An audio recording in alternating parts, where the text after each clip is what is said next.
Hello दोस्तों, स्वागत है आप सबका मेरे यूट्यूब चैनल असल सोशोलॉजी में। उम्मीद करता हूं कि आप पहले की तरह स्वस्थ और मस्त होंगे। तो एक बार फिर से आपके सामने एक नए टॉपिक के साथ उपस्थित हैं। और आज का जो टॉपिक है वो है उपकल्पना, हाइपोथेसिस। रिसर्च में जो है बहुत काम आने वाली ये चीज़ है हाइपोथेसिस, और इसके बिना जो है रिसर्च संभव नहीं हो पाती है, ऐसा कहा जाता है। तो देखते हैं ये कितनी उपयोगी है शोध के लिए, अनुसंधान के लिए, और जानने की कोशिश करते हैं इसके बारे में क्या है। तो उपकल्पना को परिकल्पना भी कहते हैं या प्राकल्पना भी कहते हैं, है ना। हाइपोथेसिस को, उपकल्पना को मतलब परिकल्पना या प्राकल्पना भी कहते हैं, ठीक है। दोनों नामों से ये जो है जानी जाती है। वैज्ञानिक अनुसंधान का अत्यंत महत्वपूर्ण चरण है, यानी कि जो स्टेप्स होते हैं रिसर्च के, बेसिक स्टेप्स, उनमें जो है एक महत्वपूर्ण जो चरण है, बेसिक स्टेप है, उसमें जो है एक महत्वपूर्ण भूमिका जो है हाइपोथेसिस निभाता है। उपकल्पना दो या दो से अधिक चरों के बीच अनुभव मूलक संबंध का अनुमानित विवरण है। यह मात्र अनुमान है जिसका परीक्षण करना अभी बाकी है। अधिकांश अनुसंधानों में उद्देश्य या तो उपकल्पनाओं का निर्माण करना होता है या निर्मित उपकल्पनाओं का संकलन सामग्री द्वारा परीक्षण करना होता है। उपकल्पनाओं का निर्माण करना सरल कार्य नहीं है, ठीक है ना। तो हाइपोथेसिस क्या होती है, उपकल्पना क्या होती है? जब हम कोई भी शोध कर रहे होते हैं या करने जा रहे होते हैं तो हमें पहले से कुछ उपकल्पनाएं बनानी पड़ती हैं जो काल्पनिक होती हैं, है ना। कल्पनाओं के आधार पर हमें जो है कुछ चीज़ें या पॉइंट्स जो हैं हमें क्वेश्चन फॉर्म में जो है बनाने होते हैं, और पूरे के पूरे शोध के दौरान, पूरी की पूरी अपने अनुसंधान के दौरान उन उपकल्पनाओं को हम जो है चेक करते हैं, टेस्टिंग करते हैं, ठीक है। तो उपकल्पना जो है एक काल्पनिक स्टेटमेंट है ना, जिसको कि हम जो है अपनी शोध के दौरान चेक करते हैं। एक लाइन में अगर अंग्रेजी की कहें तो hypothesis is a tentative generalization which can be true और फॉल्स, है ना। ये एक ऐसा सामान्यीकरण है, टेंटेटिव सामान्यीकरण है, जो सही भी हो सकता है और गलत भी हो सकता है। तो जब हम किसी चीज़ की जांच करते हैं तो जांच में जो चीज़ें सही भी पाई जा सकती हैं और गलत भी पाई जा सकती हैं। तो शोध के दौरान जो है हम ये सारे के सारे काम करते हैं। और इसके बाद जो है अर्थ है उपकल्पना का, हाइपोथेसिस का मीनिंग। तो उपकल्पना अंग्रेजी के शब्द हाइपोथेसिस का हिंदी रूपांतरण है, जिसे दो भागों में विभाजित किया जा सकता है। पहला हाइपो यानी कि हाइपो, और दूसरा जो है थीसिस, ठीक है। तो पहले का जो अर्थ है यानी कि हाइपो का जो अर्थ है वो कल्पना है या काल्पनिक है, जैसे कि अभी हमने बात की कि ये काल्पनिक होती है, ठीक है। टेंटेटिव कहते हैं इसको, ठीक है ना, काल्पनिक को। जबकि दूसरे का अर्थ प्रस्तावना या स्टेटमेंट अंग्रेजी में कहते हैं, ठीक है। तो इस प्रकार से उपकल्पना का शाब्दिक अर्थ काल्पनिक प्रस्तावना हुआ, यानी कि इस एक काल्पनिक प्रस्तावना है जिसको कि हमें अपने शोध के दौरान चेक करना है। वो सही भी हो सकती है और गलत भी हो सकती है, बस यही जान लेना है। यह साधारणतः ऐसा कथन है जो किसी सिद्धांत, संस्कृति, उपमा या व्यक्तिगत अनुभव से प्राप्त किया जाता है, परंतु इसमें कोई नई बात कही जाती है जिसकी जांच परख की जानी है, ठीक है ना। इसमें कोई इस तरह की कोई नई बात की जाती है जिसकी जांच जो है करनी होती है। अतः उपकल्पना से अनुसंधान का विषय निर्दिष्ट किया जाता है, परंतु कोई उपकल्पना सही है या गलत, इसका निर्णय वास्तविक अनुसंधान के आधार पर ही किया जा सकता है। तो कोई भी उपकल्पना सही है या गलत है, इसका जो अनुमान है तो वो जो है हम अपने शोध के बाद में ही या शोध के आधार पर ही जो है इसको कर पाएंगे। अब परिभाषाएं हैं उपकल्पना की। तो यंग के अनुसार क्या है? एक कार्यवाहक विचार जो उपयोगी खोज का आधार बनता है, कार्यवाहक उपकल्पना माना जाता है। तो उपकल्पना को जो है कार्यवाहक भी माना जाता है, जो टेम्परेरी होती है, ठीक है ना। जो टेम्परेरी चीज होती है, जो परमानेंट नहीं होती, उसको हम कार्यवाहक कहते हैं।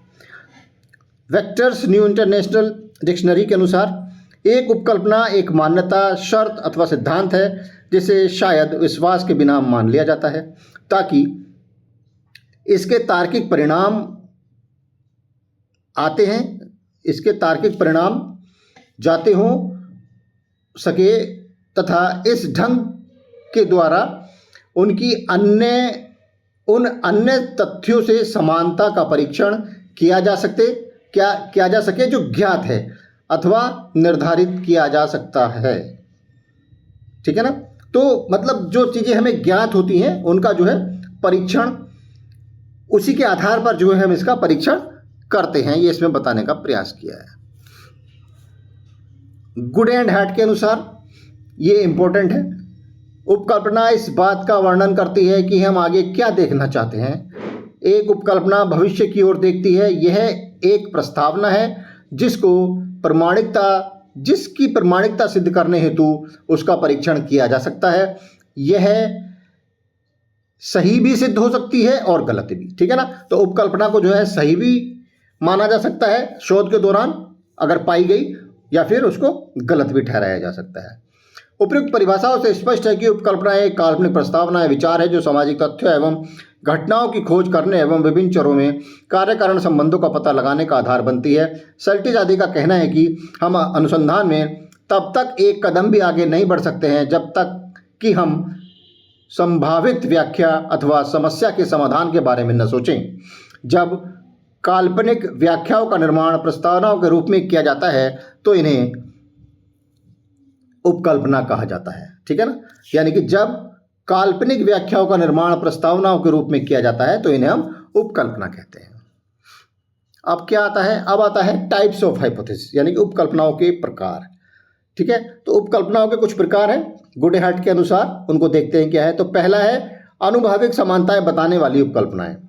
आनुभाविक समानताएं बताने वाली उपकल्पनाएं, ये वे उपकल्पनाएं हैं जो कि व्यक्ति के सामान्य दैनिक जीवन में प्रचलित विचारधाराओं, मान्यताओं, निषेधों, व्यवहार, प्रतिमानों इत्यादि पर आधारित होती है। यद्यपि ऐसी उपकल्पनाओं का आधार सामान्य ज्ञान है, तथापि इनका वैज्ञानिक परीक्षण किया जाना शेष होता है या किया जा सकता है। ठीक है। तो अनुभव के आधार पर उपकल्पनाओं का निर्माण किया जाता है, फिर उनकी जांच परख की जाती है अपने शोध के दौरान। दूसरा है जटिल आदर्श प्रारूप से संबंधित उपकल्पनाएं। इन उपकल्पनाओं का निर्माण अनुभवश्रित एक रूपता पर आधारित विभिन्न कारकों न तार्किक अंतर संबंधों का परीक्षण करने हेतु किया जाता है। इसमें सामग्री संकलन के पश्चात कारकों के तर्कपूर्ण क्रम को आदर्श मानकर सामान्यकरण किया जाता है। ठीक है ना। तीसरा है विवेचनात्मक चरों में संबंध बताने वाली उपकल्पनाएं। इस प्रकार की उपकल्पनाएं जटिल आदर्श प्रारूपों से भी अधिक अमूर्त होती हैं। इनका प्रयोग परिवर्तन के लिए उत्तरदायी विभिन्न कारकों के तर्कपूर्ण विश्लेषण करने के साथ साथ अनेक पारस्परिक अंतर संबंधों का पता लगाने के लिए किया जाता है। अब आता है एक अच्छी उपकल्पना की विशेषताएं, यानी कि जो हाइपोथेसिस की कैरेक्टरिस्टिक्स हैं, जो विशेषताएं हैं, उसमें क्या क्या गुण होने चाहिए उसको जो है हम देखते हैं। ठीक है। तो पहला है अवधारणात्मक स्पष्टता, कंसेप्चुअल क्लैरिटी, यानी कि जो भी टॉपिक तुम लोग लेते हो अपने शोध के दौरान, तो उसका जो कंसेप्ट है वो एकदम से क्लियर होना चाहिए। किस चीज़ पे करना चाह रहे हो तो उससे संबंधित जो अवधारणा है, वो जो कंसेप्ट है वो एकदम से क्लियर होना चाहिए तुम लोगों का। ठीक है। उपकल्पना अवधारणा की दृष्टि से स्पष्ट होनी चाहिए, अर्थात इसमें भाषा संबंधी स्पष्टता होनी चाहिए। उपकल्पना में प्रयोग की जाने वाली प्रत्येक अवधारणा एवं शब्द का अर्थ सुनिश्चित एवं स्पष्ट होना चाहिए, ताकि इसे सरलता से समझा जा सके। अगर अवधारणा स्पष्ट एवं सुनिश्चित नहीं होगी तो उसको जो है हम समझने में कठिनाई आएगी फिर हम लोगों को। ठीक है। दूसरा क्या है? विशिष्टता तथा यथार्थता। उपकल्पना अध्ययन विषय से संबंधित विशिष्ट पहलू से संबंधित होनी चाहिए। यदि उपकल्पना सामान्य है तो इसे विशिष्ट उपकल्पनाओं में विभाजित किया जा सकता है। उपकल्पना का परिसीमन इस प्रकार से किया जाना चाहिए कि यह पूर्णतः विशिष्ट तथा निश्चित हो जाए, ताकि तथ्यों की खोज अपेक्षाकृत सुविधाजनक रूप से की जा सके। अगला क्या है? अनुभविक संदर्भ, एम्पिरिकल रेफरेंस। ठीक है ना। तो देखते हैं, एक अच्छी उपकल्पना ऐसी होनी चाहिए जिसकी प्रमाणिकता की जांच अनुभवसित रूप से की जा सके। यह आदर्शात्मक नहीं होनी चाहिए, क्योंकि आदर्शात्मक निर्णयों को अनिवार्य रूप से अनुभवश्रित विधि द्वारा प्रमाणित नहीं किया जा सकता। वास्तव में यदि उपकल्पना में अनुभविक सिद्धांत का गुण नहीं है तो उसे उपकल्पना नहीं कहा जा सकता। यानी कि अनुभव के आधार पर जो उपकल्पनाएं बनती हैं, एम्पिरिकल कहते हैं जिनको, तो उसी का ही जो है सोशल साइंस में महत्व अधिक होता है, यहाँ तक कि समाजशास्त्र में अधिक महत्व होता है उसका। और जो हम कहते हैं कि ये आइडियल है, आदर्शात्मक बना दी है हमने, तो आदर्श जैसी चीज़ों का जो है रिसर्च में कोई महत्व नहीं होता है। जो चीज़ निकल करके सामने आएगी वही हमारी जो है आदर्श कहलाया जाएगा, ठीक है ना। तो अगला है सरलता। उपकल्पना का सरल एवं प्रसंग के अनुरूप होना अनिवार्य है, चाहे यह सामान्य व्यक्ति की समझ में ना आए, ठीक है ना। सामान्य व्यक्ति की समझ में ना आए, लेकिन उपकल्पना जो है हमारी सरल होनी चाहिए एकदम से, ठीक है। लेकिन हम उसको बाद में समझा लेंगे। अधिक सरल उपकल्पनाओं को ऑक्कम का उस्तरा कहा गया है, ठीक है ना। ये विद्वान है ऑक्कम का उस्तरा। तो एक जो सरल उपकल्पना होती है वो इसके अकॉर्डिंग मानी जाती है। उपलब्ध प्रविधियों से संबंधित अगला है, एक अच्छी प्रकल्पना या उपकल्पना वह मानी जाती है जिसकी प्रमाणिकता की जांच उपलब्ध प्रविधियों द्वारा की जा सके, ठीक है। जो हमारे पास टूल्स हैं, जो हमारे पास टेक्निक्स हैं, जो हमारे पास मेथड्स हैं, जो हम यूज़ करते हैं, उनके माध्यम से जो है उसकी जांच हो जाए आराम से। यदि उपलब्ध प्रविधियों द्वारा उपकल्पना की जांच संभव नहीं है तो ऐसी उपकल्पना अव्यावहारिक मानी जाएगी या कहलाती है। गुड एवं हर्ट का कहना है कि जो सिद्धांतकार यह नहीं जानता कि उसकी उपकल्पना के परीक्षण के लिए कौन सी उपलब्ध प्रविधियां हैं, वह व्यवहारिक प्रश्नों के निर्माण में असफल रहा है, ठीक है ना। तो जब भी उपकल्पनाएं हमें बनानी होती हैं तो हमें ये ध्यान में रखना होता है कि कौन सी विधि द्वारा या कौन सी प्रविधि द्वारा इसको जो है हम समझ सकते हैं और इसका जो है हम आंसर आराम से निकाल पाएँ। उसका यह भी कहना है कि सिद्धांत एवं पद्धति एक दूसरे के विरोधी नहीं है। ये अलग तरह की बात है। तो सिद्धांत से संबंधित अलग। अगला पॉइंट, तो उपकल्पना विषय में प्रचलित किसी न किसी पूर्व निर्मित सिद्धांत से संबंधित होनी चाहिए, ठीक है ना। यानी कि जब हम कोई भी उपकल्पना बनाते हैं तो कोई ना कोई थ्योरी बेस होनी चाहिए उपकल्पना। यानी कोई ना कोई सिद्धांत किसी न किसी वैज्ञानिक के अकॉर्डिंग वो उपकल्पना का निर्माण जो है होना चाहिए, और साथ ही उसमें सिद्धांत का परिष्कार, समर्थन अथवा संशोधन करने की क्षमता होनी चाहिए। यानी कि अगर उसमें जरूरत पड़े कि उस सिद्धांत में हमें तोड़ मरोड़ करके उसको जो है अपनी उपकल्पना को सही करना है, तो उसमें भी कोई दिक्कत नहीं है, वो भी हम लोग कर लेते हैं। चूँकि ये पूरी की पूरी टेम्परेरी होती है और कभी भी इसमें हम सुधार, कभी भी इसमें जोड़ घटाव किया जा सकता है, इसमें कोई दिक्कत वाली बात नहीं होती है। अब आया है सोर्स ऑफ हाइपोथेसिस, उपकल्पनाओं के स्रोत। तो देखते हैं कौन कौन से स्रोत हैं। उपकल्पना के अनेक स्रोत होते हैं। किसी घटना के बारे में हमारे अपने विचार, हमारे व्यक्तिगत अनुभव एवं प्रतिक्रियाएं, सामाजिक सांस्कृतिक पर्यावरण, सिद्धांत में पाए जाने वाले अपवाद, समरूपता तथा साहित्य इत्यादि उपकल्पनाओं के निर्माण में सहायक हो सकते हैं। तो इतनी सारी वस्तुएं हैं, इतनी सारी जो चीज़ें हैं, ये सारे के सारे जो हैं हाइपोथेसिस के स्रोत हो सकते हैं। अब देखते हैं, निम्नलिखित 4 प्रकार बताएं गुडेहाट ने स्रोत के लिए। तो पहला है सामान्य संस्कृति। सामान्य संस्कृति उपकल्पना के निर्माण का एक महत्वपूर्ण स्रोत है। विभिन्न संस्कृतियों को विशेषताएं, प्रथाएं, रीति रिवाज, रूढ़ियाँ, लोक रीतियाँ, विश्वास, कहावतें इत्यादि उपकल्पना के निर्माण में सहायक होती हैं या सहायक स्रोत हैं, ठीक है। सामाजिक सांस्कृतिक इकाइयों जैसे भारत में जाति प्रथा, संयुक्त परिवार, ग्रामीण संरचना, विवाह इत्यादि में होने वाले परिवर्तन भी उपकल्पनाओं के निर्माण में सहायता देते हैं, ठीक है। तो ये सारे के सारे स्रोत हैं। चाहे हम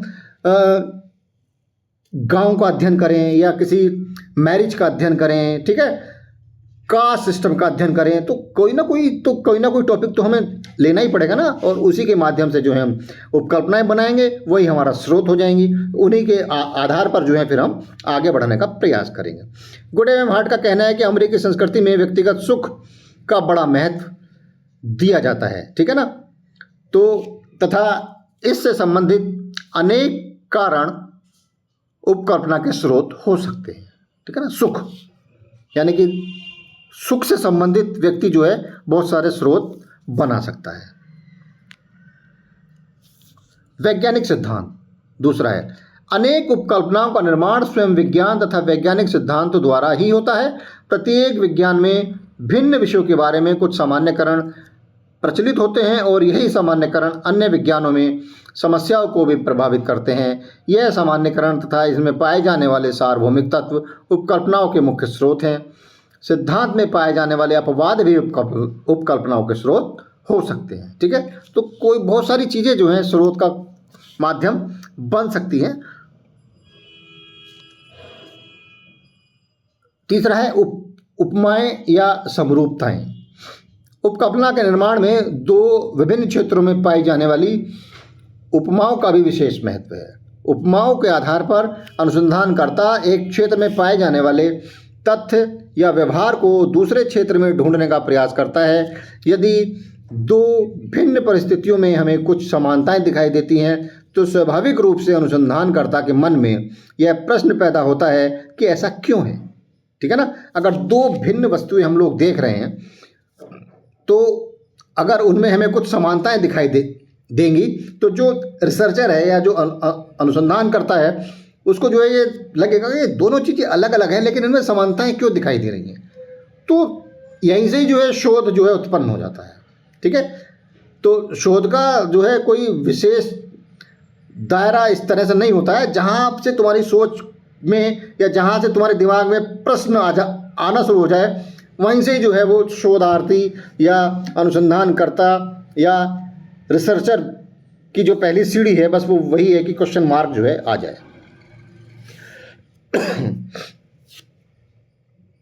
यदि दो भिन्न परिस्थितियों में कुछ समानताएं दिखाई देती हैं तो स्वाभाविक रूप से अनुसंधानकर्ता के मन में यह प्रश्न पैदा होता है कि ऐसा क्यों है। अतः विभिन्न व्यवहार क्षेत्रों में पाई जाने वाली समानताएं उपकल्पनाओं के उद्गम में महत्वपूर्ण स्रोत होती हैं। ठीक है ना। अगला व्यक्तिगत अनुभव, ये महत्वपूर्ण है। व्यक्तिगत अनुभव भी उपकल्पनाओं के निर्माण का महत्वपूर्ण स्रोत है। ये एक कुशल अनुसंधानकर्ता अपने व्यक्तिगत अनुभव के आधार पर जिन सामाजिक समस्याओं को वह अपने दैनिक जीवन में देखता है उनके प्रति अपने दृष्टिकोण के आधार पर अनेक घटनाओं के संबंध के बारे में उपकल्पनाओं का निर्माण कर सकता है। परंपरागत व्यवहार में जो परिवर्तन हम देखते हैं उसके बारे में जो हम सोचते हैं या विभिन्न इकाइयों की जो परिवर्तित परिस्थितियां पाई जाती हैं उनसे भी उपकल्पनाओं का निर्माण में सहायता मिलती है। ठीक है, तो ये व्यक्तिगत अनुभव के आधार पर भी जो है उपकल्पनाओं के स्रोत माने जाते हैं। यह अनुसंधान में उपकल्पनाओं का महत्व यानी कि क्या इंपॉर्टेंस है हाइपोथेसिस की, तो ये देखते हैं। पहला क्या है, अध्ययन क्षेत्र को सीमित करना। अनुसंधानकर्ता किसी घटना, इकाई या समस्या का अध्ययन सभी पहलुओं को सामने रखकर नहीं कर सकता। अतः गहन एवं वास्तविक अध्ययन के लिए अध्ययन क्षेत्र को सीमित करना अनिवार्य है। ठीक है, यानी कि अध्ययन क्षेत्र जितना सीमित होगा उतना ही अच्छा रिजल्ट जो है हम निकाल पाएंगे अपने शोध का। ठीक है, और अगर हमने फैलाव कर लिया है, हमें ये भी करना है, वो भी करना है, ऐसा भी करना है, वैसा भी करना है, तब थोड़ी सी समस्या उत्पन्न हो जाती है। तो अध्ययन क्षेत्र को जो है जितना सीमित रखेंगे हम उतने ही जो है हमारे रिजल्ट्स अच्छे आएंगे रिसर्च के। उपकल्पना इस कार्य में हमारी सहायता करती है। इससे हमें यह पता चलता है कि किसी वस्तु का क्या, कितना और कैसे अध्ययन करना है। अनुसंधान क्षेत्र जितना सीमित होगा त्रुटियों की संभावना उतनी ही कम होती जाएगी, यानी उतनी ही गलतियां, उतनी ही कमियां जो हैं कम होंगी। दूसरा है अध्ययन को उचित दिशा प्रदान करना, तो ये भी बड़ा रोल है। उपकल्पना केवल अध्ययन क्षेत्र को सीमित करने में सहायक नहीं होती अपितु यह अध्ययन को उचित दिशा भी प्रदान करती है। ठीक है, हमने मानो कि हमने जो है अपने शोध से संबंधित 4 या 5 उपकल्पनाएं बनाई, तो हम उन 4 या 5 उपकल्पनाओं में बंध गए ना। हमें केवल वही चेक करना है, हमें फालतू इधर उधर भटकना ही नहीं है ना। तो उपकल्पनाओं को जो है या उपकल्पनाओं के माध्यम से जो है उचित डायरेक्शन रिसर्च को मिलती है, यानी कि इधर उधर जाने की आवश्यकता नहीं होती है। पीबी यंग का कहना है कि उपकल्पना दृष्टिहीन खोज से हमारी रक्षा करता है, यानी कि ब्लाइंड सर्च, यानी कि कुछ भी खोजने लग जाओ, इधर उधर भटकाव की स्थिति जो है इससे नहीं आती है। यह हमें पहले से ही यह बात की ओर इशारा करने में सहायता देती है कि हमें किस दिशा में आगे बढ़ना है, ठीक है ना। इससे व्यर्थ का परिश्रम बच जाता है और व्यय भी कम होता है। तीसरा है तुम्हारा अध्ययन में निश्चितता लाना। तो उपकल्पना अनुसंधान को सुनियोजित एवं सुनिश्चित बनाने में सहायता देती है। इससे हमें यह पता चल जाता है कि कौन सी सूचनाएं कहाँ से तथा कब प्राप्त करनी है। अतः इससे अनुसंधान में स्पष्टता एवं अनिश्चितता कह यानी कि संभावना प्रायः समाप्त हो जाती है, ठीक है ना। अस्पष्टता एवं अनिश्चितता की जो संभावना है वो प्रायः समाप्त हो जाती है। अगला है अध्ययन के उद्देश्य का निर्माण, ठीक है। उपकल्पना से अध्ययन के उद्देश्य का स्पष्ट ज्ञान हो जाता है, यानी कि क्या एम है तुम्हारे रिसर्च का, बिना हाइपोथेसिस के समझ में नहीं आता है। जब हाइपोथेसिस बन जाएगी तो तुम्हारा जो उद्देश्य है वो एकदम से क्लियर हो जाता है, क्योंकि किसी अमुक घटना या समस्या के अध्ययन के पीछे अनेक उद्देश्य हो सकते हैं, ठीक है ना। कोई भी घटना अगर घटित हुई तो उसके पीछे बहुत सारे उद्देश्य हो सकते हैं, लेकिन हमने तो कुछ पैरामीटर्स ले लिए हैं और उन्हीं को ही जो है हम लोग चेक करेंगे अपने फील्ड में जा करके। तो जो है उसका क्या होगा, जो हमारा अध्ययन है उसका उद्देश्य जो है निर्धारित हो गया कि हमें जो है इस तरफ ही जाना है बस। उपकल्पना से हमें यह पता चलता है कि हमें जो है किसकी खोज करनी है या किस और हम लोग खोज करने जा रहे हैं, ठीक है। अगला है संबद्ध तथ्यों के संकलन में सहायक। उपकल्पना अध्ययन को दिशा प्रदान करके इसमें केवल निश्चितता ही नहीं लाती अपितु समस्या से संबंधित तथ्यों के संकलन में भी सहायता देती है, ठीक है। अनुसंधानकर्ता केवल उन्हीं तथ्यों को एकत्रित करता है जिनके आधार पर उपकल्पना की सत्यता की जांच हो सकती है, ठीक है। तो हम फालतू चीज़ों को खोजेंगे ही नहीं ना। अगर हमारे पास अगर ठीक से उपकल्पनाएं हमारी बनी हुई हैं, हमारी हाइपोथेसिस स्ट्रॉन्ग है, तो हम फालतू चीज़ों को क्यों खोजेंगे। हम केवल उन्हीं चीज़ों को खोजेंगे जिनके आधार पर जो है हम अपनी उपकल्पना की जांच कर सकें, ठीक है। तथा इस प्रकार वह अनावश्यक तथ्यों के संकलन से बच जाता है। तो हम केवल उन्हीं डेटास को इकट्ठा करेंगे जिनकी जो है हमें सख्त ज़रूरत है, और वाहियात जो डेटा होते हैं उनकी जो है हम उनसे बच जाएंगे, उनकी ओर नहीं जाएंगे बिल्कुल भी। निष्कर्ष निकालने में सहायक। उपकल्पना के द्वारा दो चरों में जिस प्रकार से संबंध का अनुमान लगाया गया है वह अनुसंधान द्वारा या तो सत्य प्रमाणित होता है या असत्य। अतः यह निष्कर्ष निकालने एवं यहाँ तक कि समस्याओं के समाधान निकालने में भी सहायक सिद्ध हो सकती है। सत्यता की खोज करने में सहायक। उपकल्पना अध्ययन को स्पष्ट एवं निश्चित बनाकर यह प्रमाणित आंकड़ों के कारण सत्यता की खोज में सहायता देती है, क्योंकि उपकल्पना की जांच वास्तविक तथ्यों के आधार पर की जाती है, ठीक है ना। अगला है ये लिमिटेशंस ऑफ हाइपोथेसिस, यानी कि उपकल्पनाओं की सीमाएं क्या क्या हैं ये हम लोग देखते हैं। तो पहली जो सीमा है वो है उपकल्पना में अटूट विश्वास। उपकल्पना क्योंकि अनुसंधानकर्ता के अपने अनुभव पर आश्रित है तथा इस बार उसे आरंभ में ही उपकल्पना में अटूट विश्वास हो जाता है, अतः वह सभी तथ्यों को तोड़ मरोड़ कर उपकल्पनाओं को सत्य साबित करने का प्रयास करता है, जो कि हो सकता है कि वास्तविकता के विपरीत हो, ठीक है ना।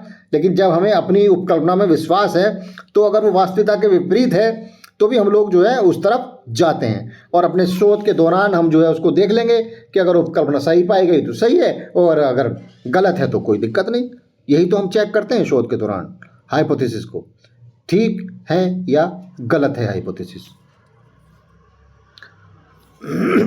तथ्य संकलन की सीमित प्रकृति। यदि अनुभवहीनता के कारण उपकल्पना का निर्माण ठीक प्रकार से नहीं किया गया है तो हो सकता है कि घटना की वास्तविकता का पता कभी भी ना पता चले, वास्तविकता का कभी भी ना पता चले, ठीक है ना। क्योंकि उपकल्पना तो अनुसंधानकर्ता को केवल सीमित तथ्यों को संकलित करने पर ही बल देती है। आई नहीं बात समझ में?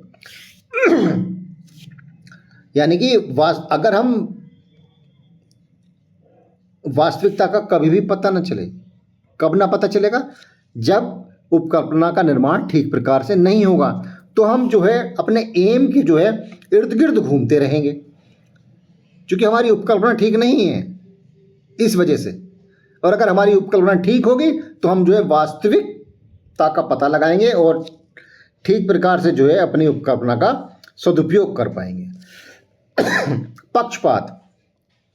पक्षपात भी हो जाता है, क्योंकि हम सोशल साइंटिस्ट हैं, है ना? तो हम जो है अपनी जाति के प्रति, अपने धर्म के प्रति, अपने भाई नातेदारों के प्रति जो है कुछ पक्षपात या बायस जो है हमारे अंदर आ ही जाती है। और जब बायसनेस आ जाती है तो फिर जो है वैज्ञानिक अध्ययन कर पाना थोड़ा संभव नहीं हो पाता। इसलिए जो है इससे थोड़ा सा बचना चाहिए, बायस नहीं होना चाहिए, है ना? पक्षपात अगर आ गया तो फिर समस्या वहीं से शुरू हो जाती है, ठीक है? उपकल्पना के निर्माण में पक्षपात या अभिनति हो सकती है यदि अनुसंधानकर्ता को किसी विशेष प्रकार के संप्रदाय के प्रति रुचि है। तो हो सकता है कि उपकल्पनाओं का निर्माण, सामग्री संकलन एवं निष्कर्ष पक्षपातपूर्ण हो, ठीक है? हो जाता है कभी कभी कि अगर तुम जो है हिंदू हो और हिंदू धर्म के प्रति किसी ने कुछ गलत बोल दिया, अगर तुम उसी से संबंधित रिसर्च कर रहे हो, हिंदू धर्म से संबंधित, और हिंदू धर्म का जब तुम जो है व्यक्ति से मिलोगे उससे संबंधित, और किसी ने जो है हिंदू धर्म को जो है गलत बता दिया, कुछ बता दिया, तो तुम जो है पक्षपात हो जाएगा तुम्हारे अंदर। तो तुम चाहोगे कि ये जो बात हुई है इसको जो है अपनी शोध में ना इंगित किया जाए, इसको जो है ना डाला जाए, इसको हटा दो, ये हमारे धर्म को जो है कुछ गलत बात जो है इसमें आ जाएगी निकल कर। तो जहाँ इस तरह की बात आ जाएगी तब जो है तुम क्या हो जाओगे? पक्षपात वाले व्यक्ति हो जाओगे, और तुम जो है अपनी स्टडी को जो है एक साइंटिफिक स्टडी नहीं कर पाओगे, ठीक है ना? उपकल्पना के महत्व एवं दोषों की विवेचना से स्पष्ट हो जाता है कि यदि उपकल्पना का निर्माण सावधानीपूर्वक किया जाता है तो यह निश्चित रूप से वैज्ञानिक अन्वेषण का एक महत्वपूर्ण चरण हो सकती है। Thanks for watching. Please like, share and subscribe. Thanks a lot.